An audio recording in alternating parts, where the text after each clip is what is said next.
முக்தி தரும் சொர்க்கவாசல். பிரளய காலம் ஒன்றில் எங்கும் தண்ணீராக காட்சியளித்தது. அதில் விஷ்ணு பகவான் யோக நித்திரையில் இருந்தார். அப்போது அவரது காதில் இருந்து மது, கைடபர் என்ற இரு அசுரர்கள் தோன்றினர். அவர்கள் 1000 வருடம் கடும் தவம் செய்து அற்புதமான சக்திகளை பெற்றனர். அந்த நேரத்தில் மீண்டும் இந்த உலகத்தில் உயிர்களை தோற்றுவிக்க பிரம்மன் அங்கு வந்து சேர்ந்தார். அவரை பார்த்த மது, கைடபர் இருவரும் எங்களுடன் போருக்கு வா என்று பிரம்மனை அழைத்தார். அவர்களின் சக்தியைக் கண்டு திகைத்த பிரம்மா விஷ்ணுவை துதித்தார். யோக நித்திரையில் இருந்து எழுந்து வந்த விஷ்ணு நெடும்போர் செய்து அவர்கள் இருவரையும் அழித்தார். விஷ்ணுவின் உடலில் இருந்து தோன்றியதால் அசுரர்களின் ஆன்மா வைகுண்டம் செல்லும் பாக்கியத்தை பெற்றது.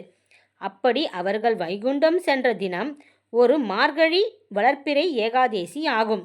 அப்போது அவர்கள் இருவரும் விஷ்ணுவிடம், எங்களைப் போல இந்த மார்கழி மாதம் வளர்ப்பிறை ஏகாதேசி அன்று யார் விரஜா நதி தாண்டி பரமபத வாசலை கடந்து செல்கிறார்களோ அவர்களுக்கு தாங்கள் மோட்சம் அருள வேண்டும் என்றனர். அதன்படியே பெருமாள் கோவில்களில் மார்கழி மாதம் வரும் வளர்ப்பிறை ஏகாதேசி பரமபத வாசல் திறக்கும் நிகழ்ச்சி நடைபெறுகிறது.